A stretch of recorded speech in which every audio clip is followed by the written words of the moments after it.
Good afternoon, class. Hope you all are doing well. So, in today's class, we'll learn what water cycle is, which is from the chapter Water of class 6 Science. And I hope whatever we read yesterday, जो हम अपनी previous class में पढ़ चुके हैं about water and its importance, etc., is all clear to you. So, now let's move to water cycle and discuss what it is all about. But before moving to water cycle yesterday मैंने आपको एक estimate दिया था कि कैसे जो पानी है वो इस पूरे एंटायर अर्थ में कैसे फैला हुआ है. तो as you can see in the visual how of the world's total water supply जो है that is around 1386 million cubic kilometres of water जो कि पूरी अर्थ का है. उसमें से over 96% of water is saline. As you can see the green color here in the picture, this water is totally saline and we cannot consume it for our daily requirements. And of the total fresh water जो है उसमें से और 68% जो है वो locked up है इन ice and glaciers, जो कि आप बीच वाले इसमें देख सकते हैं ब्लू कलर में है. तो वो 68% पानी है जो कि फ्रेश वाटर है but that is locked up. और अनदर 30% जो है fresh water is in the ground. These rivers and lakes that supply surface water for human के इस्तेमाल के लिए only constitute about 0.0007% of total water. यानी कि इसका मतलब है कि जो हम पानी कंज्यूम करते हैं अपनी डेली रिक्वायरमेंट्स के लिए दैट इज़ ओनली अबाउट 0.0007%. ठीक.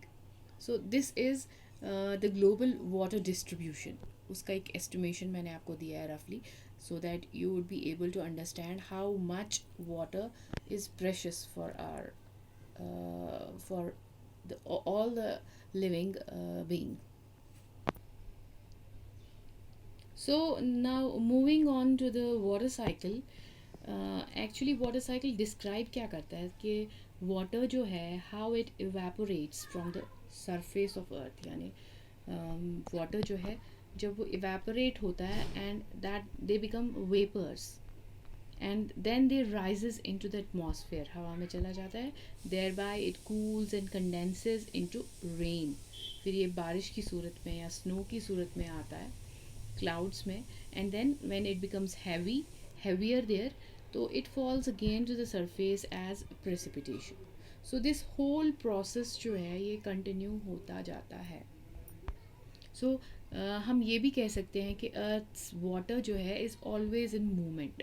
ये हमेशा मूवमेंट में रहता है, कभी रुकता नहीं है. एंड द नेचुरल जो है water cycle also known as hydrological cycle. तो इसकी क्या एक्चुअली डिस्क्राइब करता है कि कैसे कंटिन्यूसली जो मूवमेंट होती है पानी में above below the surface of the earth. So water is always changing states, जिसकी वजह से कि अपनी स्टेट्स जो है वो चेंज करता है. पहले वाटर समंदर में होता है in liquid state, then it evaporates and it becomes in it turns it into gaseous state, and then later on it again अगर वहाँ पे टेम्परेचर ज़्यादा हाई हुआ क्लाउड्स में तो it also becomes into ice crystals, and later it again comes down in the form of rain जिसका कि again एक liquid state में आता है. so it always keep on changing its states between liquid, vapor and ice, with these processes happening in the blink of an eye and over millions of years. बहुत मतलब करोड़ों और millions of years तक ये होता आ रहा है ये process. so if we अगर हम बात करें fundamentals of water cycle की, तो water cycle जो है उसका कोई starting point नहीं है कहाँ से वो start होता है, but will begin in the oceans.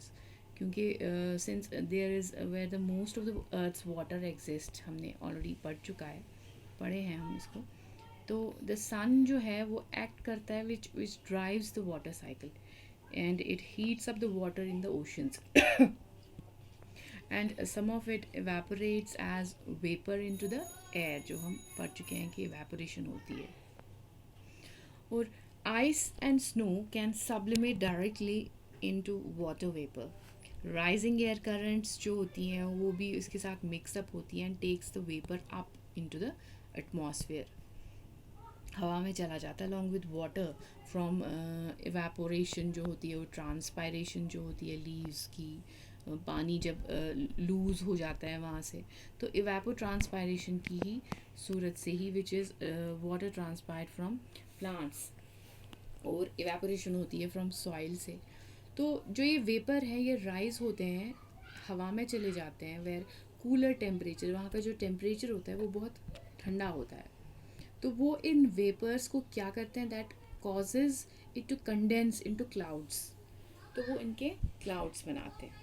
तो एयर करंट्स जो इन क्लाउड्स के साथ मूव कर रहे होते हैं अराउंड द ग्लोब, क्लाउड्स की वजह से जो क्लाउड पार्टिकल्स होते हैं वो एक दूसरे के साथ टकराते हैं, they grow and fall out of the sky as precipitation. तो यहाँ पर एक और प्रोसेस होता है प्रेसिपिटेशन. सो प्रेसिपिटेशन में क्या होता है कि दे स्नो जो है वो फॉल होता है या एक्यूमुलेट होता है as ice caps and glaciers which can store frozen water for thousands of years, जिसकी सूरत में मतलब स्नो, अगर हम प्रेसिपिटेशन स्नो की सूरत में हुई तो वो जो स्नो होता है जो माउंटेन्स होते हैं उन पर जमा रहता है या in the form of glaciers में ही रह जाता है. तो वो एक्ट करता है एज, फिर लेटर ऑन हमें पानी फराम करता है. स्नो पैक्स जो हैं वो वार्मर क्लाइमेट्स जहाँ पे होते हैं तो वहाँ पे होता है, या स्प्रिंग्स आते रहते हैं, स्प्रिंग्स निकलते रहते हैं इन्हीं मेल्टेड वाटर से जो कि फ्लो करते रहते हैं. जो स्नो है वो मेल्ट होता जाता है तो उसकी वजह से स्प्रिंग्स भी बनते हैं. तो इसकी वजह से जो है मोस्ट प्रेसिपिटेशन जो है falls back into the oceans और on to the land. Precipitation की वजह से जो पानी है या तो वो ओशंस में चला जाता है या सीप करता है इनटू द सॉइल और लैंड, और उसकी वजह से जो है एक ग्राउंड वाटर सीपेज होती है, एक्यूमुलेशन होती है, और जो ये फ्रेश वाटर है वो स्टोर होता है इन लेक्स में, रिवर्स में. तो रन ऑफ बहुत इम्पॉर्टेंट है क्योंकि उनकी वजह से जो है ये वाटर का जो फ्लो है वो रिवर्स में चला जाता है डायरेक्टली या लेक्स में. तो उसमें क्या है, मोस्ट मच ऑफ इट जो है वो सोक कर लेता है ग्राउंड में इनफिल्ट्रेशन से, या जो है कुछ पानी इनफिल्ट्रेट्स हो जाता है ग्राउंड में और वो रिप्लेनिश करता है ना इन मिट्टी को भी, रॉक्स को भी. We store huge amounts of fresh water for long periods of time, जिसकी वजह से हमको मिलता है. तो over time though all of this water जो है it keeps on moving, some to reenter the ocean where the water cycle ends, यानी कि फिर जहाँ पे ये एंड होता है वहीं से ये बिगिन भी होता है. That is why we started it, we said कि it has no starting point and will start it with oceans, क्योंकि वहाँ से स्टार्ट भी होता है और इवेपोरेशन, ट्रांसपायरेशन, पर प्रेसिपिटेशन, कंडेंसेशन, ये सारे प्रोसेसेस को फॉलो करते हुए वापस ये उसी ओशन पे ख़त्म हो जाता है. So this is where water cycle starts and ends as well. So I hope this whole process of water cycle is all clear to you.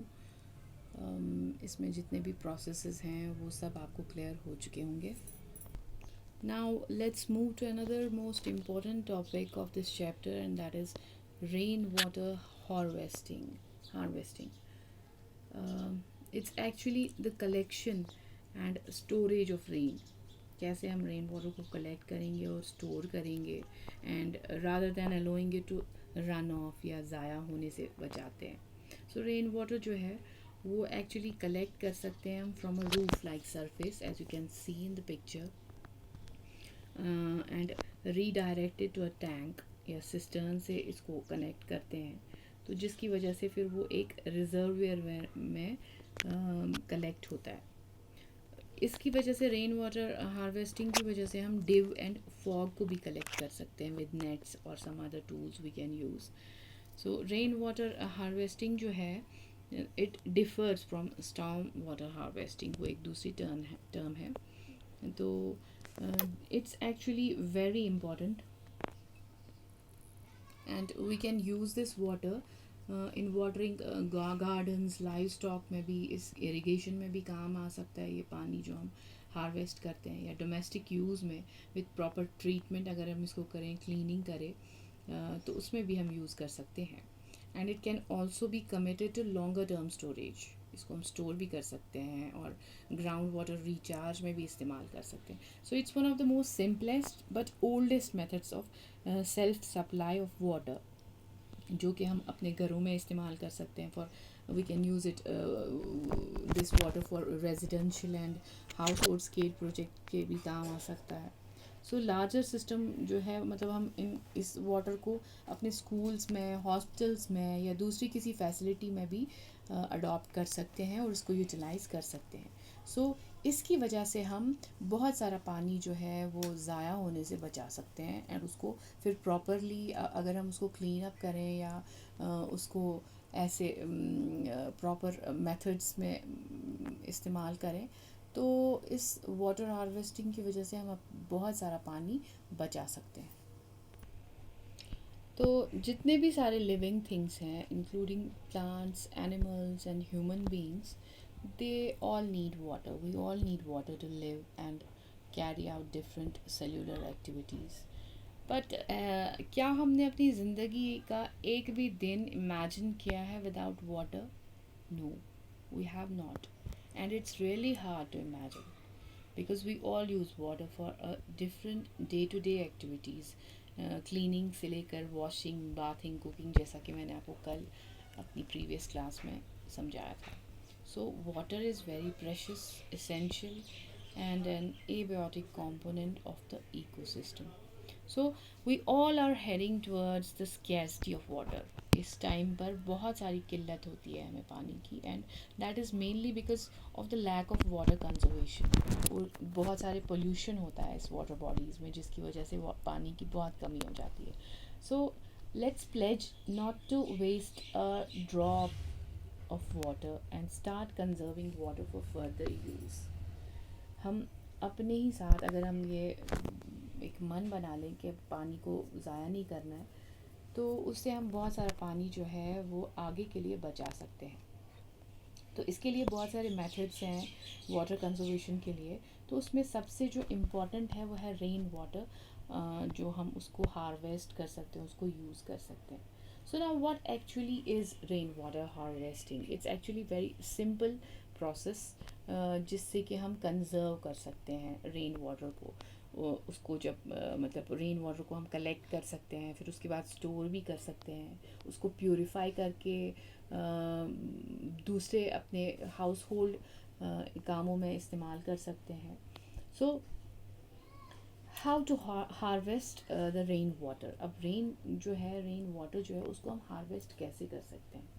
तो इसके लिए बहुत सारे मेथड्स जो हैं वो यूज़ होते हैं, जैसे कि कैचमेंट है, जिससे कि हम कलेक्ट कर सकते हैं, स्टोर कर सकते हैं रेन वाटर को. या दूसरा एक सिस्टम है जिससे कि हम ट्रांसपोर्ट भी कर सकते हैं हार्वेस्टेड वाटर को फ्रॉम कैचमेंट जोन, जहाँ से हम उसको हार्वेस्ट कर रहे हैं, टू द रिचार्ज जोन, जहाँ पे अब हम उसको इस्तेमाल में ला सकते हैं. या फ्लश एक और सिस्टम है, जिसकी वजह से हम पहला जो फर्स्ट स्पेल ऑफ रेन जो है, वो स्पेल ऑफ रेन जो है उसको हम फ्लश आउट कर सकते हैं. एंड लेटर ऑन जो अदर स्पेल्स होंगे उनको कंज्यूम कर देंगे. ये एक अलग दूसरा मेथड है. और एक मेथड है फिल्टर का, that is use for filtering the collected rain water and remove उसके अंदर के जो पोल्यूटेंट्स हैं उनको ख़त्म करते हैं. Tanks and the recharge structures भी बनाए गए हैं इनके लिए, जिसकी वजह से हम स्टोर कर सकते हैं फिल्टर्ड वाटर एंड फिर उसको रेडिली यूज़ भी कर सकते हैं. सो दिस प्रोसेस, जो होल प्रोसेस है रेन वाटर हार्वेस्टिंग का, it involves the collection and storage of rain water. मतलब हम कलेक्ट भी करते हैं, उसको स्टोर भी करते हैं with the help of artificially design systems, जो कि नेचुरली और मैन मेड कैचमेंट एरिया में रन कर सकते हैं, लाइक रूफ टॉप से, कंपाउंड से, रॉक सरफेसेस से, या हिल स्लोप से इवन. तो उसके लिए बहुत सारे फैक्टर्स जो हैं that play a vital role, बहुत इम्पोर्टेंट रोल प्ले करते हैं कि कितने अमाउंट का वाटर हम हार्वेस्ट कर सकते हैं. तो उनमें फैक्टर्स जो हैं that are like availability of technology या एनवायरनमेंट का इम्पैक्ट होना, या कैचमेंट के फीचर्स, या किस टाइप का रूफ है, इसकी स्लोप कैसी है, किस टाइप का मटेरियल लगा है इस रूफ में। तो इतने सारे फैक्टर्स हैं जिसकी वजह से जो रेन वाटर है हम उसको ईज़िली हार्वेस्ट कर सकते हैं, और इससे डिटरमिन होता है कि कितने अमाउंट का हम रेन जो है उसका वाटर जो है वो हार्वेस्ट कर सकते हैं। So overall this rain water harvesting system जो है that is one of the best method practised and follow to support the conservation of water. तो आजकल के टाइम में जबकि there is scarcity of good quality water, तो it has become a significant cause of concern. That is why it is the most important topic I have already told you. So rain water जो कि हमें पता है कि that is the most pure and good quality water and can be used for irrigation as well, for cleaning, bathing, cooking etc. So या live stock requirements में भी वो काम आता है। तो इसके बहुत सारे एडवांटेज हैं, जैसे कि it is of less cost, it helps in reducing the water bill as well. इसकी वजह से जो पानी की डिमांड है वो बहुत बढ़ी हुई है, डिक्रीज़ हुई है पानी की डिमांड, क्योंकि वाटर हमको फिर रेडीली अवेलेबल होता है if we harvest rain water. पानी की किल्लत भी कम होती है and it reduces the need for imported water, जो हम पानी बॉटल्स का पीते हैं, mineral water and all that, क्योंकि उससे मुझे लगता है rain water is most purest fall, and it promotes both water and energy conservation as well. It improves the quality and quantity of groundwater. That is the most important point in this and the most important advantage of the rainwater harvesting. So I hope ये rain water harvesting जो है इसका complete phenomena आपको समझ में आ गया होगा. So in our next class we'll discuss some other features of the chapter. Till then, thank you. Allah Hafiz.